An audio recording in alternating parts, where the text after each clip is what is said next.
Sure. My name is Lori Buchholz, and I'm a librarian at the North County campus at Cuesta, which is in Paso Robles. And I'm anxiously looking out the window, waiting for the rain to start. And I wanted to point out that some people, if your mics aren't working, feel free to introduce yourself in chat if you prefer.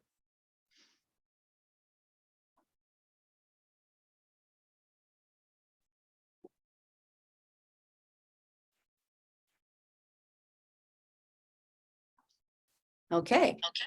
So I just want you to know that when I'm hearing you, if the book, your voices are going in and out, and so I might not catch everyone's questions all the way through. So you might have to repeat them. Okay, so why don't we go ahead and start with the video? Oh, how about hearing from other people? Does anyone else want to introduce themselves? Susan. I'm Susan.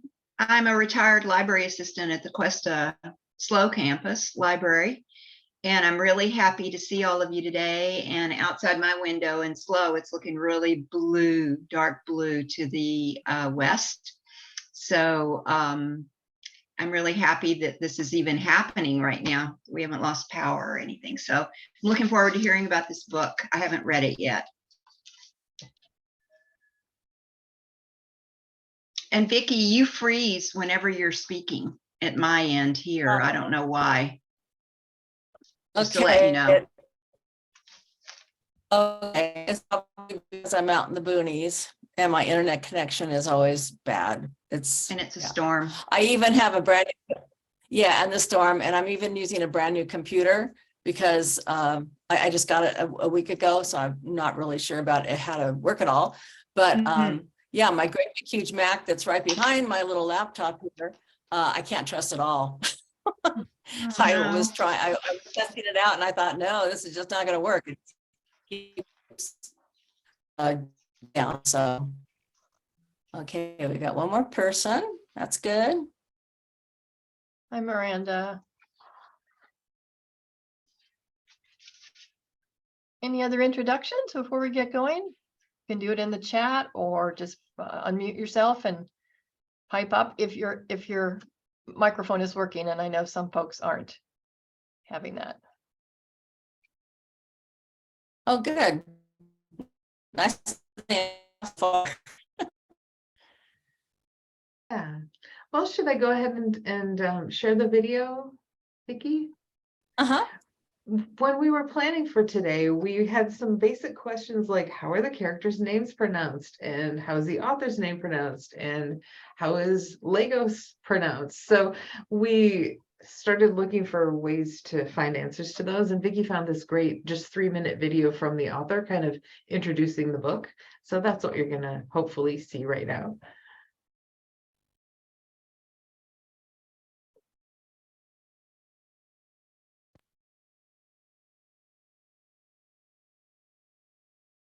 My name is Abi Daré, and I'm the author of The Girl with the Louding Voice, which is a story that was inspired by my childhood growing up in Lagos, which is a city in Nigeria, which is in West Africa. Many of the families around me growing up employed young girls as maids. So these girls would come from a village or from a neighboring country, would hardly speak standard or proper English, and would come to work for families, thereby being denied of an education. Sadly, some of those girls were not very well treated, and I saw some of these things growing up. I wrote the book after a conversation with my daughter where I asked her to help me, very politely help me, to offload the dishwasher, and her reaction was one of a sort of a tantrum throwing session. And I said to her that there are probably girls like you who are working for families like mine in Nigeria. That set off a lot of questions for her, and I had to answer them. But in answering those questions, I had to look within and bring back some of the memories that I had in my spirit growing up. The Girl with the Louding Voice is a story of a young girl named Aduni, who's 14 years old, who wants nothing more than to be educated. Now, her mother has told her that her education would give her a loud voice, but Aduni does not want a loud voice. Aduni wants a louding voice, which she believes is the ability to speak and be heard, but also to pursue her dreams, to become what she wants to become. to ensure that girls like her who were born into poverty and who are from a marginalized background are allowed to be free from those shackles to become whatever they want to become. In the pursuit of her dreams, Aduni has to overcome many obstacles. And the book deals with a lot of themes around child marriage and child labor when Aduni becomes a maid for a wealthy family in Lagos. But it's also a story about the resilient spirit, which I think a lot of young readers would resonate with today. It's a story about the power of your voice, using your voice in whatever corner you find yourself in the world. It's about believing you can make a positive change. It's about the power of kindness, of believing in your dreams and not giving up, despite the many obstacles. Aduni shows this excellently through her resilient spirit, her joyful attitude, her ability to find joy in every situation, which I think in these times we live is absolutely critical. Aduni's story is written in broken English, which is reflective of some of the girls that I knew growing up. But I also feel that it allows the readers to live vicariously through Aduni, to feel what she feels, and to have a richer, deeper experience of her life. Aduni is probably the girl you have never met, but is one of 131 million young girls out there who are out of school in the world today, according to statistics, because of gender discrimination or poverty. And so The Girl with the Loud Voice is a story that I believe will resonate with everyone, particularly young readers, because Aduni finds herself in a situation where she has to rely on her spirit, on her strength of character, on her nature and her inquisitive mind and her desire to have her goals met, to be able to overcome them. It's a story that I hope would stay with readers for many, many, many days or even years after they've finished it. It's a wonderful story, and I'm so pleased to be able to share it with you today. Thank you.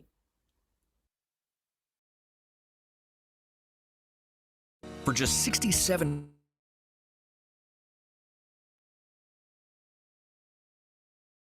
So she is so beautiful and charming, isn't she? It's so impressive. And this is the first book. I mean, she had written lots of books before this, but this is the first fiction book that she wrote and a personal book that she wrote. So I was just very impressed with her as a person and of course the book. So people have come and you can introduce yourself if you'd like to, or you can introduce yourself in chat. So if you want to introduce yourself, just unmute yourself and you can do that now if you'd like. Okay, so let's just go ahead and move on. I wanted to, I really like to work this as a book instead of, necessarily having a moderator with specific questions, to start out with, how you like the book, and if there are things in particular that you would like to bring up and you want to discuss about an event or just in general or a specific character. But I'm not sure how many have read it, so that might not work. So do you know how to do the like this? Let's see. Hand raise. Whoops. My screen just went away. So how many of you have read the book? Okay. All right. So Lori and Denise and I. Okay. Might not, I thought it might, because we're not going to be talking about our reactions to the book. So what I'd like to do first is, my goodness, what's that noise? Okay, share the screen, and there are just a couple of things I want to share with you about Nigeria. And if you are not speaking, if you are good. Yeah, I missed that last thing that you said, but I wanted to let you know that a couple people also put in chat that they've read part or almost all of the book. Oh, okay. Okay, great. So one of the Does anybody know what that sound is in the background? Like the clunking? Okay, it's stopped. All right.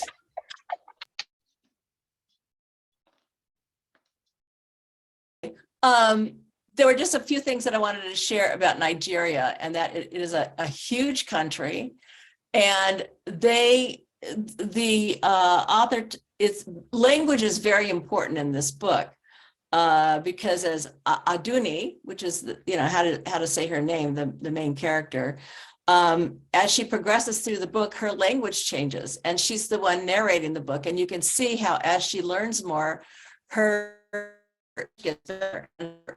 language changes. And there are 500 different languages that are spoken in Nigeria, more than any other country in the world. Even Europe only has 300 languages spoken in Europe. There are 500 different languages in Nigeria. These are the main ones, but there are many more. And here's another but the country very interesting and complex. And then with their girl brides, it's the 6th country in the world as far as the number of child brides.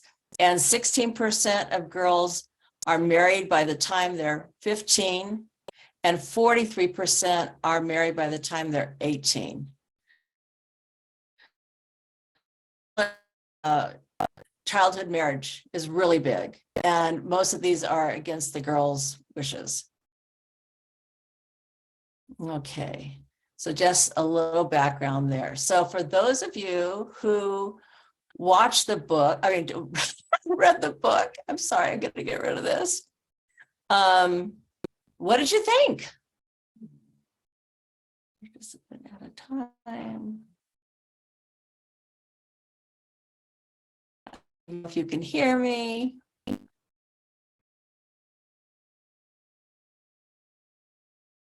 I can hear you, and I thought I would hold back on my opinion since I'm one of the co-moderators, but I'm happy to jump in when it seems appropriate. Okay. So, all right, I'm no longer, you don't see my screen anymore, correct? We do, but I can stop it for you if you'd like. Oh, you can see my screen still? Yes. Oh, sorry, I'm having troubles here. Okay. We now cannot see it anymore. Okay. Thank you. Oh, between the new computer and the internet connection, I'm going a little nuts here. So You're does sounding anybody good now?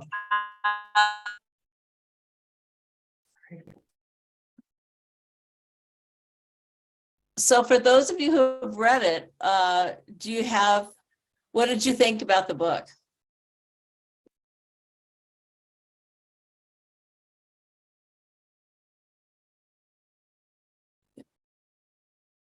And I should say that you don't have to raise your hand. You can just unmute yourself and speak.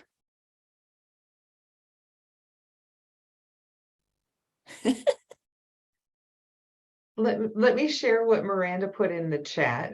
She said, so far it's been pretty good. She's about halfway through, and that it is sad, everything the poor girl has gone through, and that in America, we take so much for granted. And Dulce, tell us about your criticisms with the language.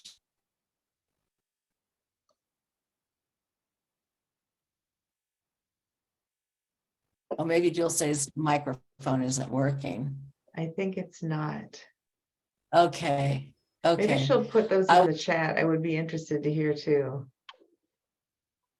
Yes, I haven't read the book. I just read comments and reviews. Okay. The actual language is English and what is called pidgin in Nigeria, which is they have 3 main languages and then 497 other ones that are spoken. And their main languages are English, Yoruba, and French. And so I think that there's the language is very rich, and I don't know how they communicate with her, because everybody's level of English is different, and English is the official language. But there's not a high literacy rate in Nigeria. It's up to about 60%, but that still leaves a lot of people out, especially women and girls. So it is interesting that it starts with very bad grammar and broken English, pidgin English, and then as she gains greater skills in that area, which is not easy for her, because she's young, and the main thing she wants in life is an education. She just wants an education above all else. And, her father decides to marry her off, and that dashes her hopes. I don't want to give away the plot and what all happens. Vicky, we have one comment in the chat from Susan. Okay. Can I read that to you? Yeah. She says, can you speak a little more about the difference between a loud and a louding voice? Yeah, anybody else want to address that? I can speak to it, but anyone else who's participating want to talk about that? I can throw something out there, and then you guys can bounce off of what I say. I think she said something like it wasn't about just the volume of the voice, but the power that you would have if people were to listen to you. So like a louding voice is like a powerful voice. And she's sort of commenting on social strata. Like as a woman, she did not have a powerful voice, and as a young person, and as a poor person, all of those things together. What would you add to that? I would just I agree with everything you said. And she says that I don't want a loud voice, I want a louding voice. She wants to be heard. She wants to matter. She doesn't want to be just another house girl, a girl who was forced to marry and her only job is to have children and to clean. She wants to have your voice, what you have to say, not the way you say it. And I That makes sense.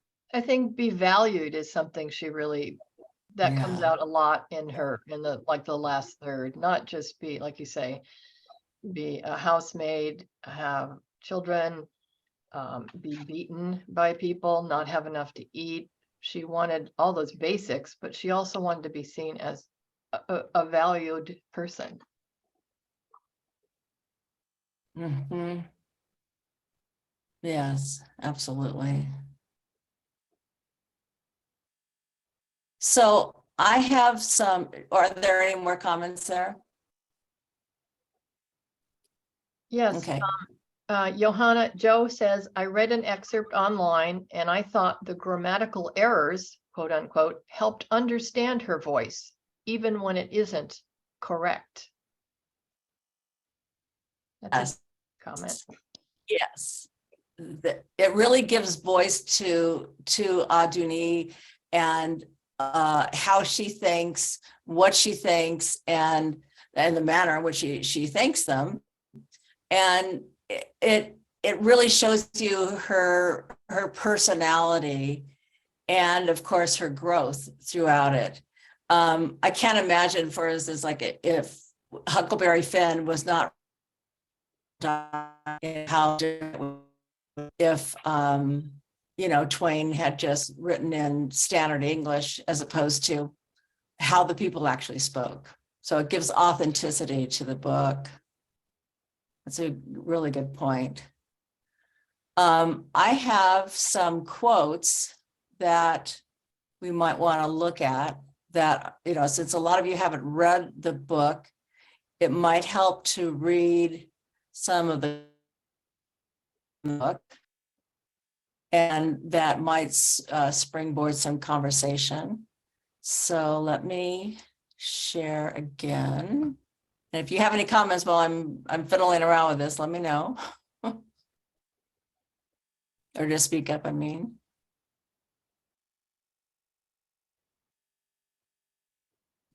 Vicky, while you're bringing up your quotes, I have a question that maybe we can have people answer in the chat.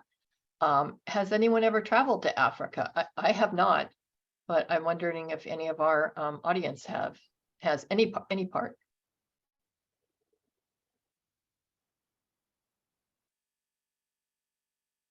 I have personally been to Egypt just about 6 weeks ago, and we traveled to the south of Egypt, which is Upper Egypt, and it's close to Sudan. So there are a lot of Muslims there. Country per se. However, about 53% of the country is Muslim, and women have low status. And you don't see them on the streets. You don't see them working. They're at home. 90% of Egypt is Muslim. And I think that the kind of attitude prevails in Nigeria as have men do. And there's a lot of corruption, and corruption leads to great unhappiness and poverty. I've been to Morocco too, and it's kind of the same in Morocco as well. So let me bring up these quotes.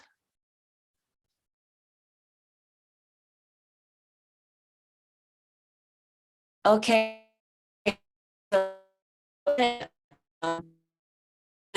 When Aduni is given away to be a wife, her father says, "This is your wife now from today till forever. She is your own. Do what you want. Do her anyhow you want. Use her till she is useless. May she never sleep in her father's house again." And everybody looking at it, congratulations, amen, congratulations. Can't imagine my dad saying that to my husband as he gives me away at the altar. What do you think? Do any of you know someone who was forced to marry someone they didn't want to? Or their father had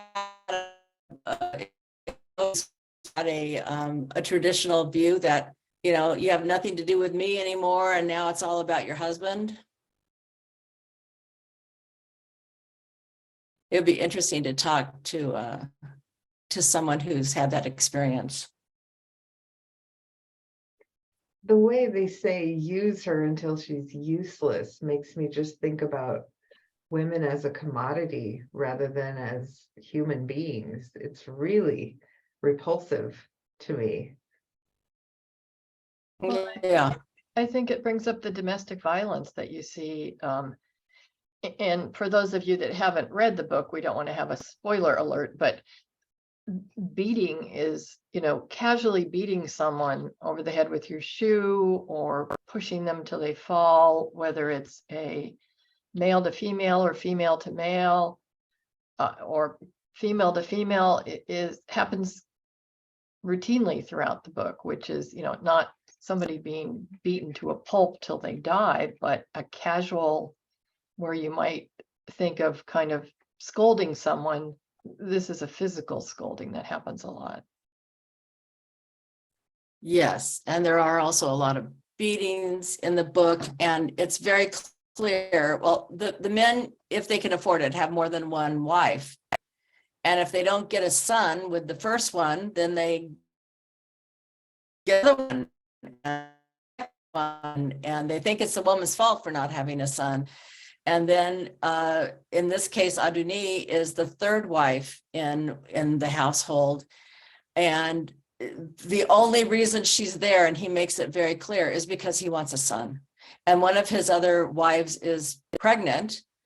And I don't know whether to mention this or not, because it's an important and interesting book. So I guess I won't. But let's see, we have some input here. Emily says, I have Mormon ancestors, and my great great grandfather had 11 wives, with many who were children under 18. Ick. I know. Yes. And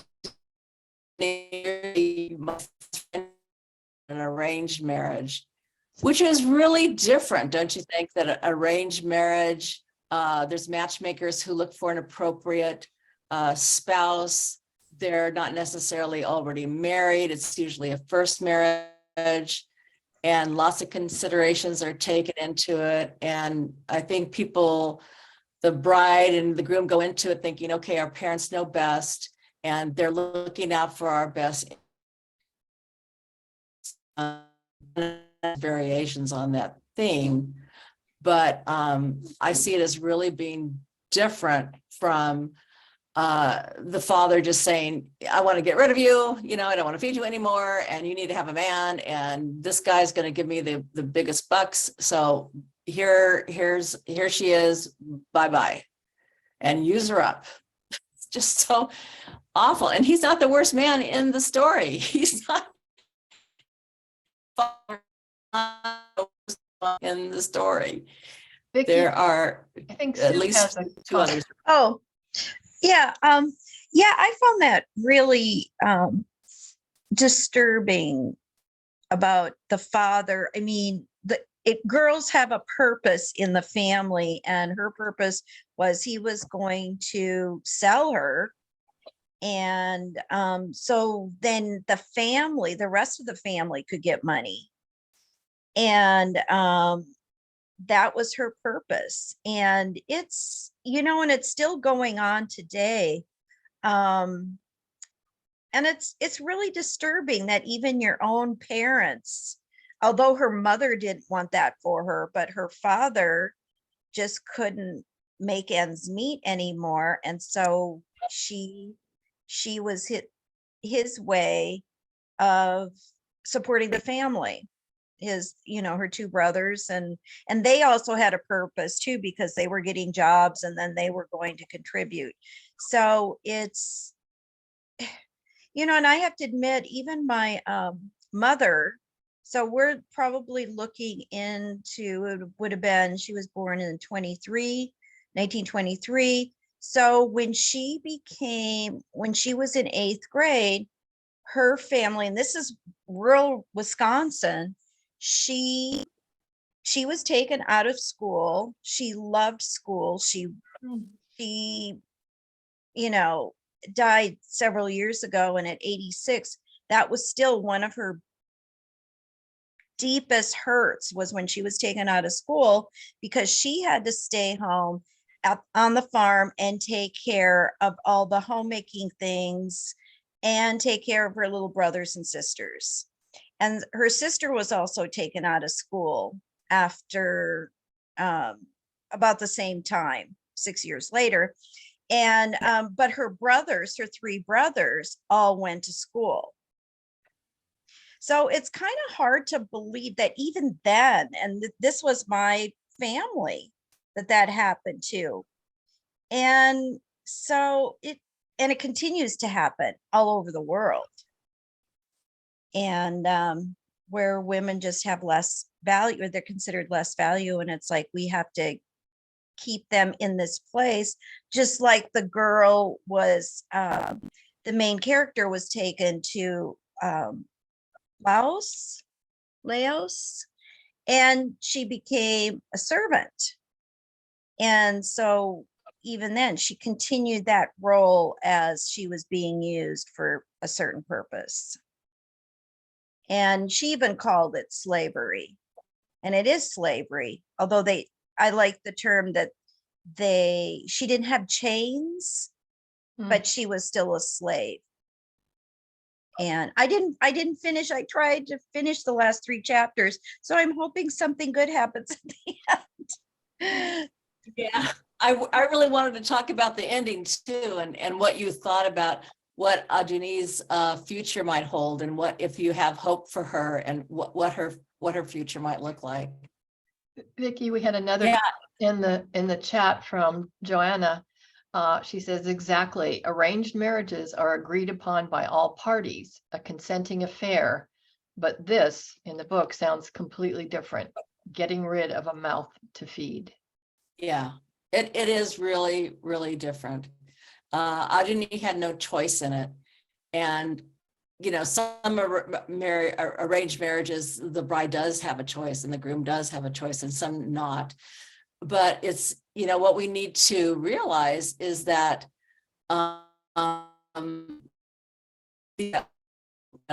think, oh, they're so behind the times. They're not letting girls have education, and they're, having forced marriages. That was us not too long ago. Especially if you got pregnant, you were a lot of times forced into a marriage, your age, whatever your age is. And girls were not readily admitted into colleges that long ago, so yeah, so we can't, we have to put it into perspective. Go ahead, Denise. I was just going to say, when you said choice, I'm thinking of my French grandmother. This would have been about 1900. She grew up in the, a remote village in the Pyrenees near the Spanish border. She was the oldest of 5. Her father, who had been I don't want to say not wealthy, but successful horse breeder, died suddenly in his 40s. And as the oldest, she was the bargaining chip. So it was proposed that she had a choice of 2 things. She could marry the widower down the street who was wealthy or wealthier or wealthy enough, but had many young children that needed taking care of. Or she could go to California where other relatives were and be a maid, be a nanny. And she did do that. And she was 15. And I sort of marvel at that. I knew her, she lived to be almost 100. And I think, wow, 15 in 1900. She was accompanied with some neighbors and cousins, but still but she did have that choice. Yeah, and I this makes me think about my husband's great grandmother. She came over from the Azores,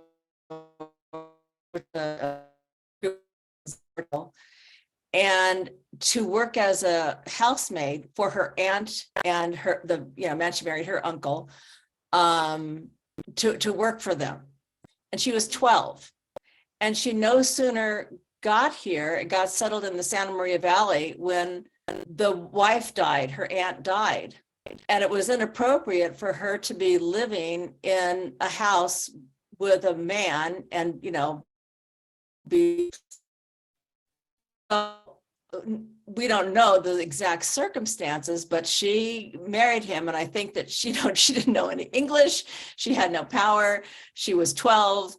And, what are you going to do? I want to marry you because you're here, and I want you to live with me, and I can't live with you if we're not married. So we're going to get married. That's the way I envision it.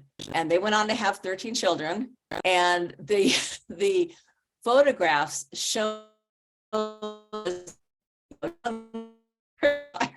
and this old man, he might only have been in his 20s when they got married, but it's just frightening, what can happen not that long ago.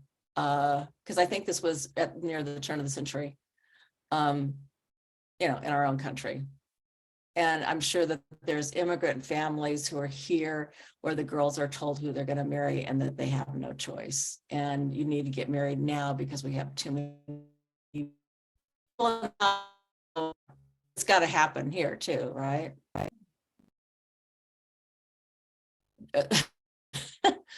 there any other comments? I like the comment about your cat, Susan. We love your cat's tail. I couldn't resist. Yeah, yeah, I know. I wanted to say something too. So another one here is, she opened her eyes, give me a I'm not. So I do the next thing I can do. I marry a man. So you don't, you know, you don't have a lot of options. If I were a boy, I could do all kinds of different things, but I'm a girl, so I have to marry. Well, this is all very amusing. The kiss that will free the girl is the kiss, she said, only that and nothing more. Jace's heart started to pound. He met the queen's eyes with his own. Why are you, oops, someone's here. Why are you doing this? So this seems very out of place. I don't know what that is, but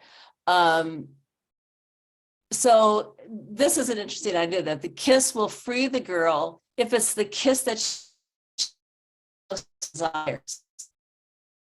And if it's a kiss that she doesn't desire, then it's just a kiss and nothing more. I like that.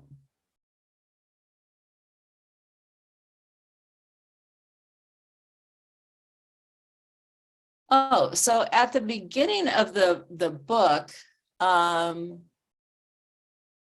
the very beginning, it says, Adini compares her mother to a rose, a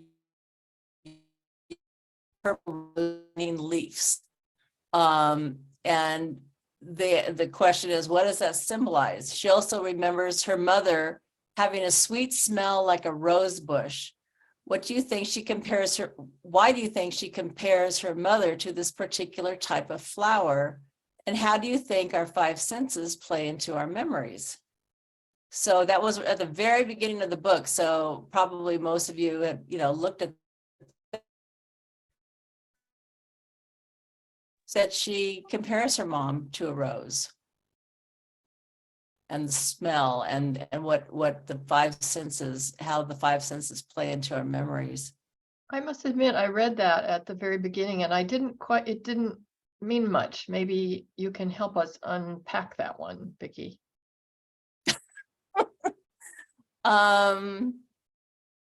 Well, I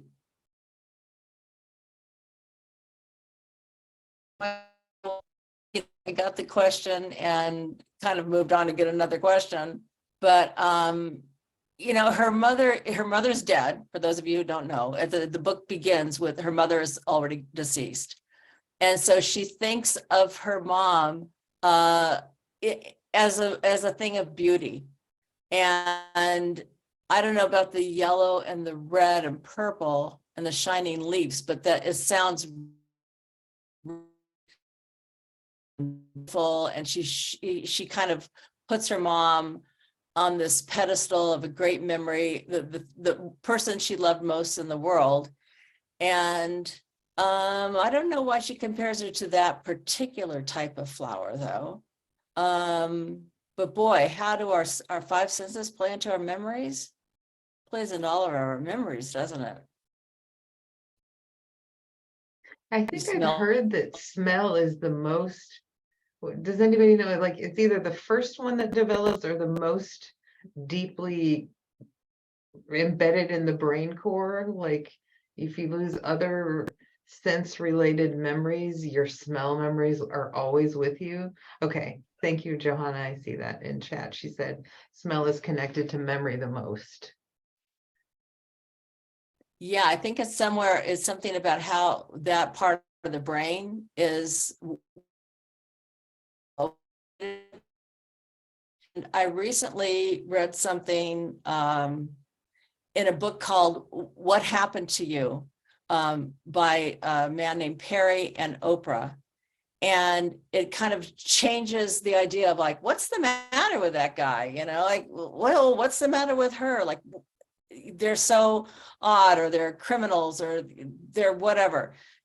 People act in different ways happened to them. So instead of saying what happened to you, the question should be what's the matter with you? The question should be, what happened to you? So in this one particular instance, there was actually the Dr. Perry, who wrote the book with Oprah, was overseeing a visitation with a boy who was in foster care or in an institution, and his father came to visit. And had a experience with his father when he was a baby, and his father hadn't had custody in a long time.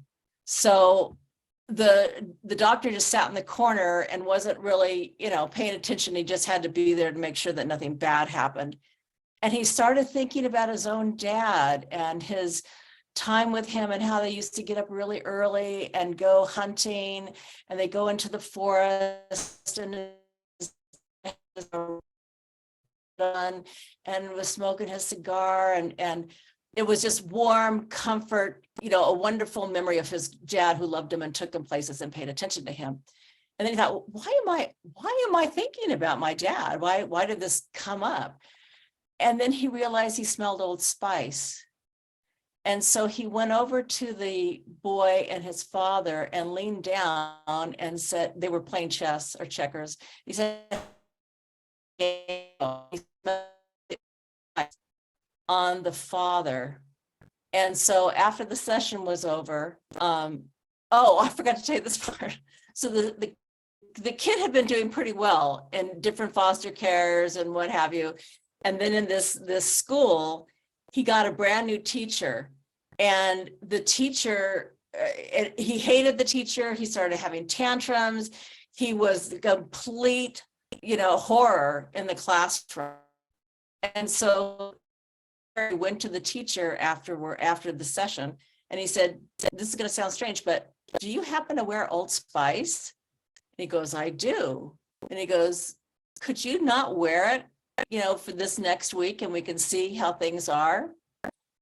And the boy was transformed. He was like his normal self. Of course, he was damaged and everything, but instead of having tantrums and refusing to learn, and he was just a terror, that all stopped. And it was because his dad had always worn Old Spice, and when he was abused and terrorized as a baby and a toddler, that's what his dad had on. I just thought, oh my goodness, these things are embedded so deeply in the brain. The boy couldn't have said, oh yeah, my dad wears Old Spice. He didn't know, but that memory just, brought up that feeling, not a particular memory, but a feeling that he had that made him react. It was in his brain, just very much embedded deep in there. And the book goes on about how smells can do that and what have you. Big tangent, I'm sorry. No, it's good. We've got a couple comments in the chat playing off what you just talked about. Lori mentions the topic of smell takes me back to that visceral experience when she's hiding in the bathroom. And Oh yeah. Which was awful. It was not really a bathroom as we know it. And then Emily says, yes, trauma sensitive means saying what happened to you, not blaming you, but trying to understand what has happened. Yeah. And a lot of times the person who's traumatized cannot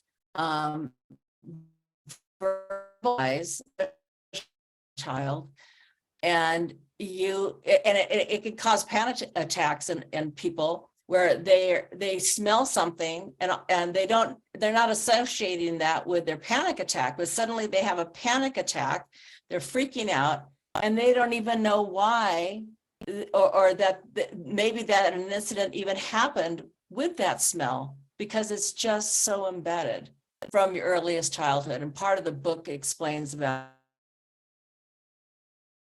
6 months is where you get your most lasting impressions of smells and events that stay with you.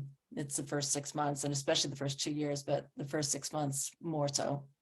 So kid's not going to remember, the adult's not going to remember.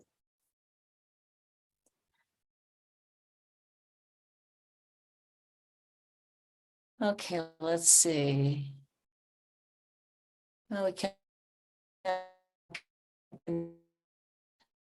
can't talk about Bombadelle. Oh, okay. One of the things that happens in the book is there's a lot of water symbolism. Things happen around water, in water. You see this theme running through the book of water. And it says, why do you think bathing is folklore and in the novel? We can't really discuss the similarities and differences between the bath that Khadija believes will save her and her baby's life. She thinks that the second wife, when Alduni goes to her new home, there's already 2 wives, and the second one is pregnant, and she's afraid that she's going to lose her baby, and so she goes to this in the hope of saving the baby. And then Tia's mother-in-law believes, oh, there's another ceremony where, oh gosh, this is terrible. Another girl goes through a ritual with water and bathing to help her get pregnant, and it ends with a huge beating. She just gets beat to a pulp, and that's part of it. after the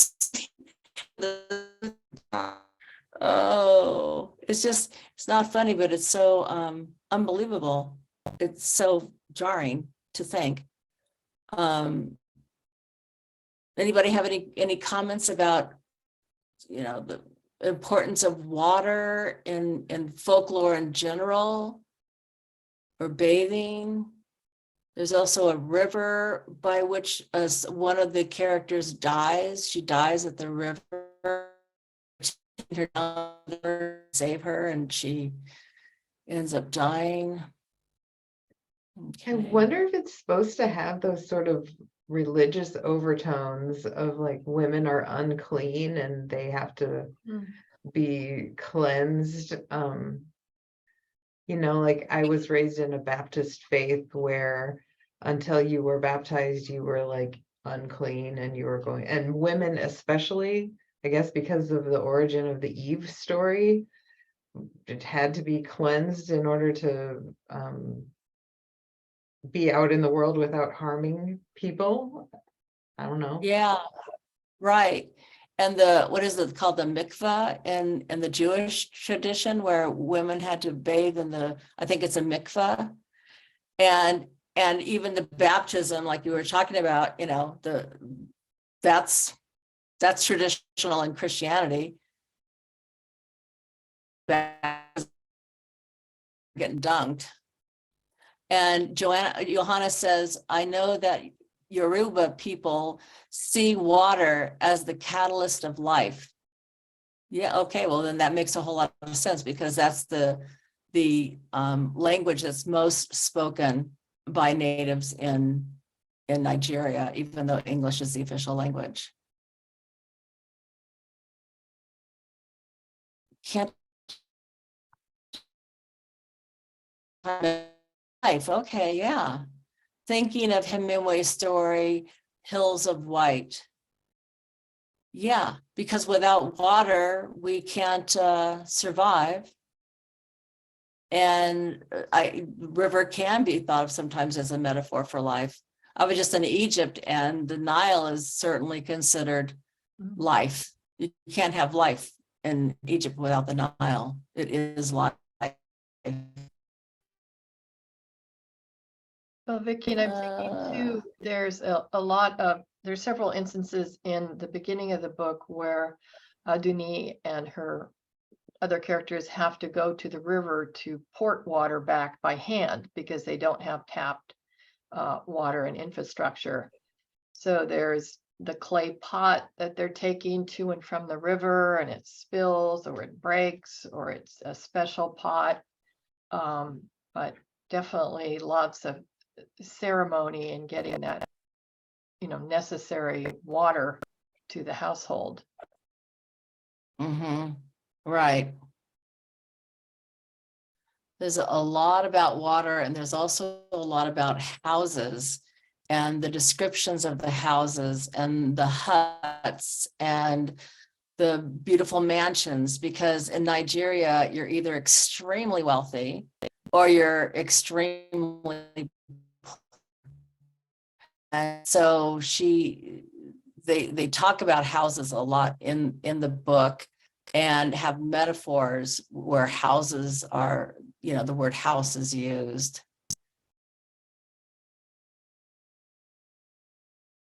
Oh, okay. This one's kind of interesting. Oh, here we go. Jungian psychology considered water as memory and also place where all information. Oh, wow. And Lori says, yes, thank you. Pregnancy and the river figure. Yeah. And a river figure into the story. Oh, wait a minute. I'm missing a whole bunch of stuff here. Hills like white elephants, which is an abortion story, interestingly. And then, yes, thank you, Lori. Pregnant and into this, figure into the story. And then Emily says, yes, abortion also. Huh. Yeah, well, that could very, well be why there was, the river and so much water and the bathing in the book. I don't know that much about Nigerian tradition or their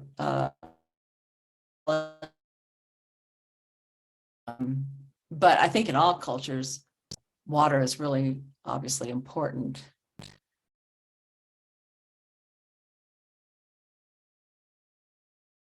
Does anybody else want to talk to the water theme or abortion, pregnancy?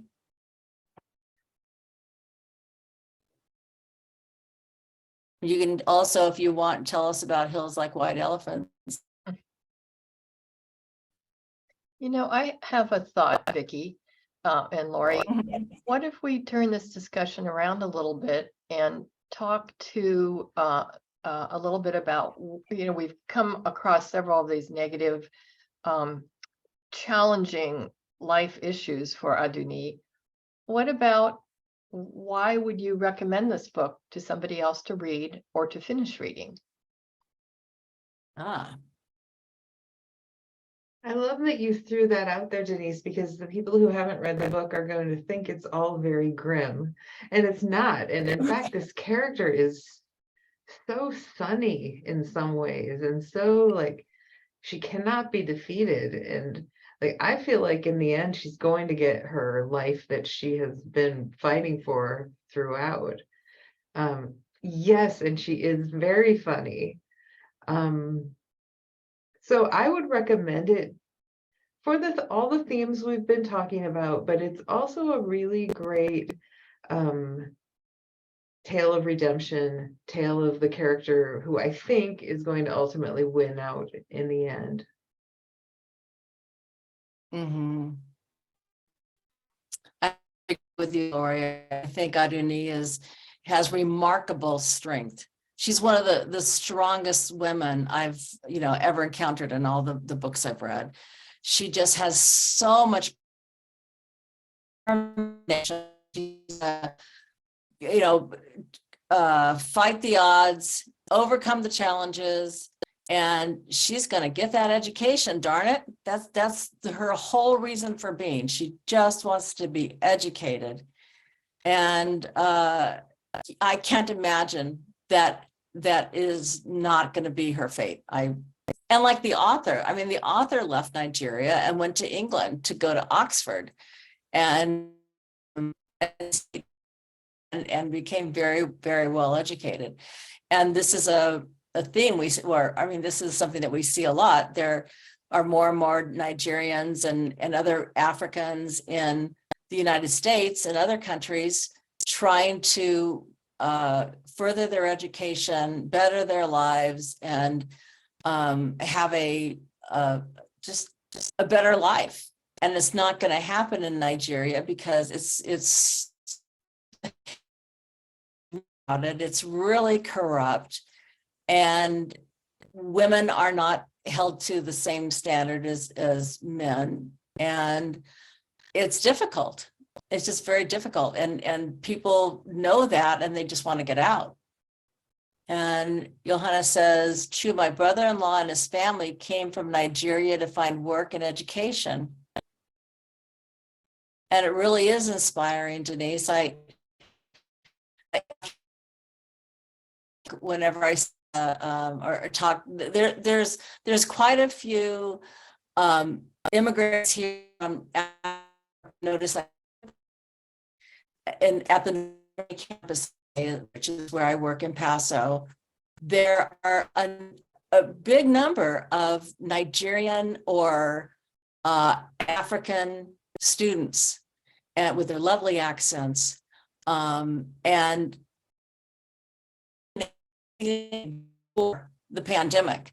So I think more are somehow able to get out and are in the library.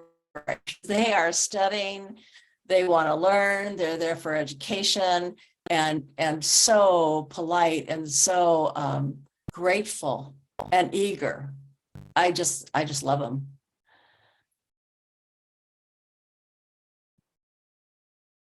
Maybe we can hear from Sue, who's read it and read most of the book, and somebody else had read about a third of it. Why would you, well, or would you not recommend the book? Would you recommend it, and why, or why not?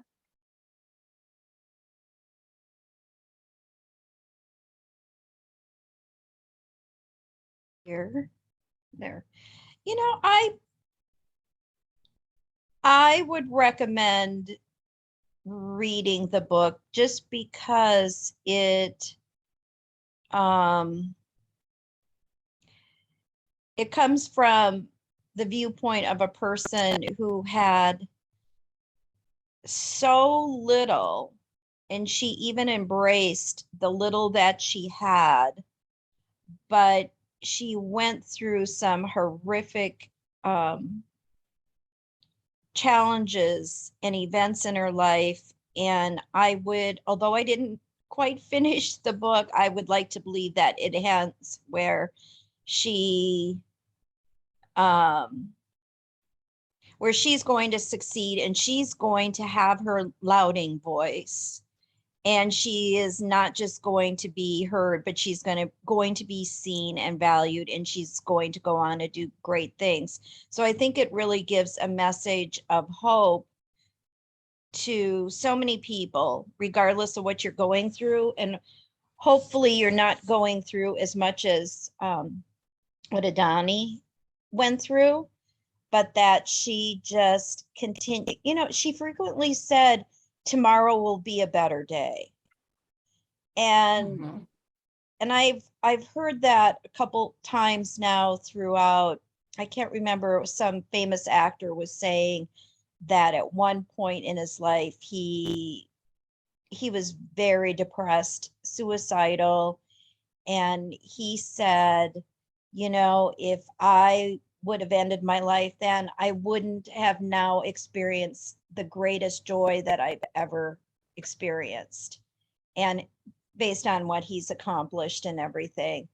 And I also heard someone say not long ago, today you could be having your worst day, but then tomorrow you could be having your best day. And I think this book, you know, she often said that too, tomorrow will be a better day. And it's phenomenal to coming from someone who gets beaten every day and just is not valued in her current situation, but she still has a dream of going to school and doing something with her life, and not just for herself, but she wants to help other people too. So I think for the major messages in the book, it's really important to read that and absorb it and take it on into your own life. Yes, I agree. That was very well said. And I think that this would be really inspiring for people who have, who are thinking that they can't overcome their obstacles and it's just too hard to get what they want. If they read this book, and I'm sure it's there are many women like Aruni that are in this search and who have the perseverance and the determination to keep going. And you have to stay focused on what you want. And I think that this book can be inspiring for people who, have any kind of a challenge. And like, boy, if she could do it with what she had, which was nothing, be able to do whatever thing it is.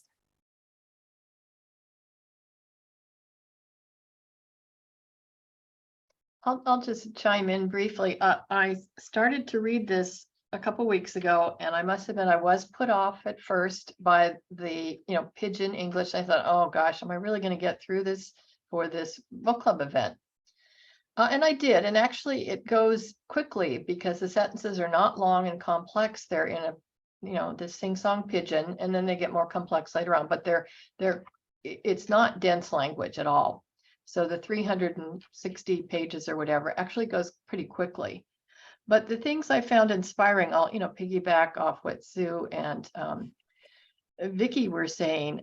Yeah, my gosh, you think you're having a bad day. I mean, she doesn't have enough to eat, all of the abuse and not being valued, but she is strategic. She's also young. She's still 14 as the book is finishing up. She also perseveres, which we've heard, but she also is able to make friends, even in these odd, difficult situations. And she's able, as Sue was saying, she wants to give back and forth. She knows that I can help this person. And then later on, she's able to take advantage of their help or vice versa. And not everyone's able to do that, even if they're not in a dire straits. So I would definitely recommend the book. Oh, I would too. I learned so much from the book, about the culture and the inspiration, the kinds of things that she had to do. And when you were saying, I'm trying to remember exactly how you worded it, but it reminded me of this quote here, Denise. You must do good for other people, even if the whole world around you is not well. So, that idea that you really need to do what you can to help your fellow person and, make the world better by just helping others, that can go a long way. And you need to do it even if you're sick and the whole world seems sick, you still have to reach out. You can around you. And people want to help if they have something specific that they can do that someone else needs, and they have a way of helping them out. People will help you. Just need to ask, and maybe you need to ask a bunch of people. It's funny because I listened to a TED talk last night about getting what you want and how important networking is and just getting out into the world and talking, because there are so many people who can help you. But if you're not out there and you're not talking and asking and meeting people, then you have a lot of doors that would never open to you that you would if you engaged more with the world.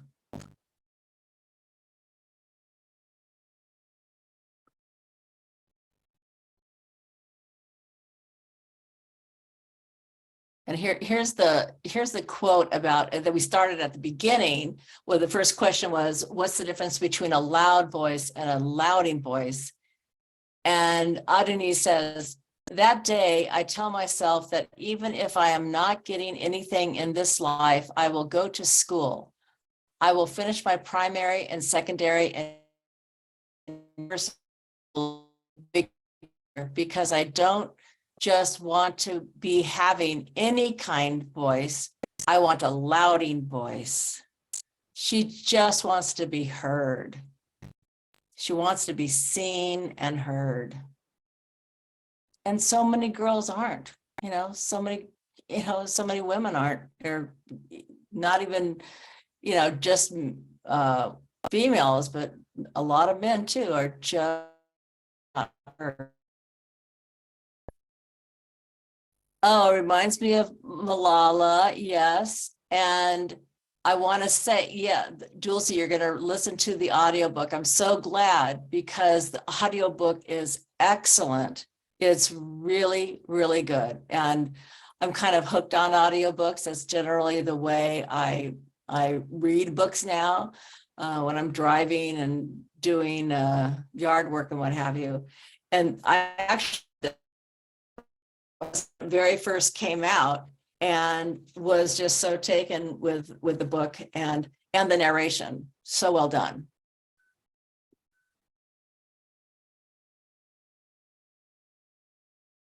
So how do we want to wrap it up here? Is there anything that anybody wants to add? I have 3 other books that I saw that are interested in more books like this. Since it's International Women's Week. Oops, not this one. No, I'll have to find it. Don't pay no attention to the woman behind the curtain here who's sharing all of her email.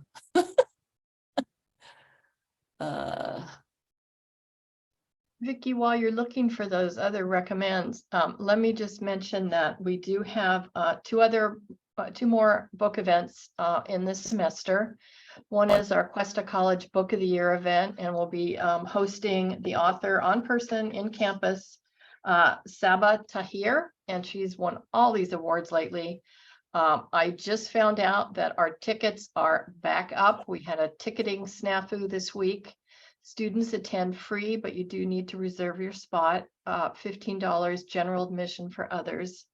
And we can put a link in the chat that you can go see a webpage for that.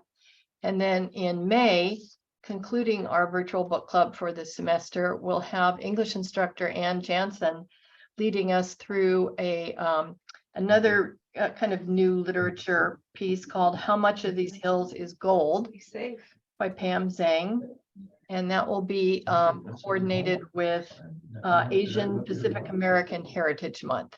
And that's taking a look at Gold Rush, California through the eyes of 2 Chinese American siblings who have suddenly been orphaned.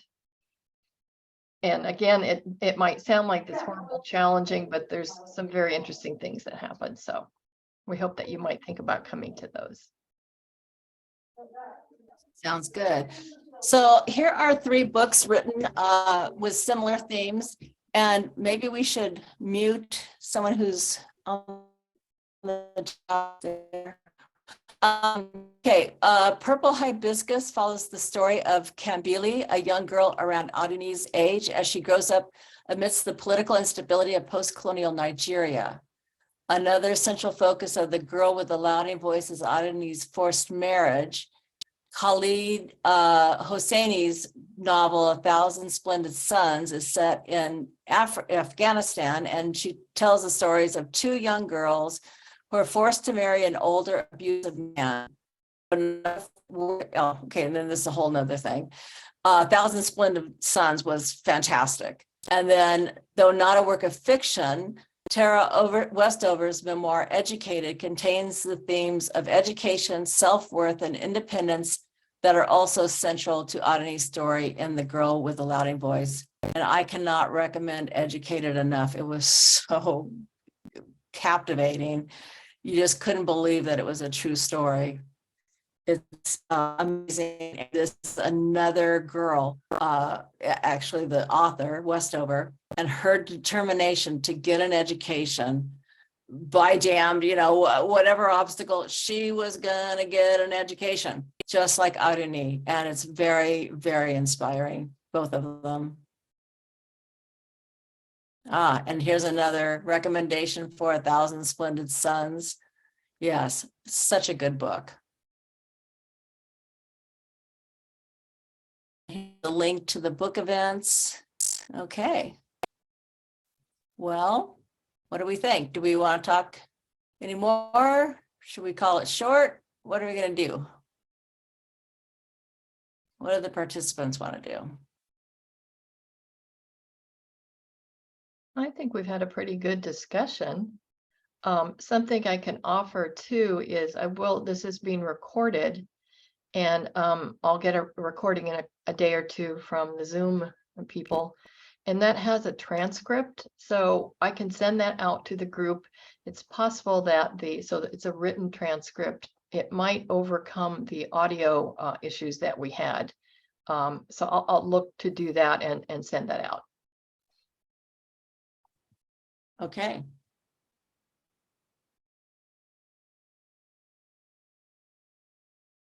All righty. Well, done. I think so. Thank you, Vicky, for hosting. Yes, thank you, Vicky, for all your background research, and that's great. You got to go to Africa. I didn't know that you'd done that.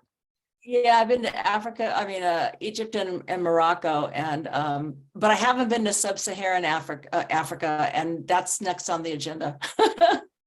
I can't wait to go to, Zimbabwe and South Africa and a bunch of other countries. Yeah. Hope Thanks everybody everybody for gets a chance. coming. Thank you for coming. Thanks, Lori, Vicky, everybody for showing up and chiming in. All right. Nice to see you. Bye, everybody.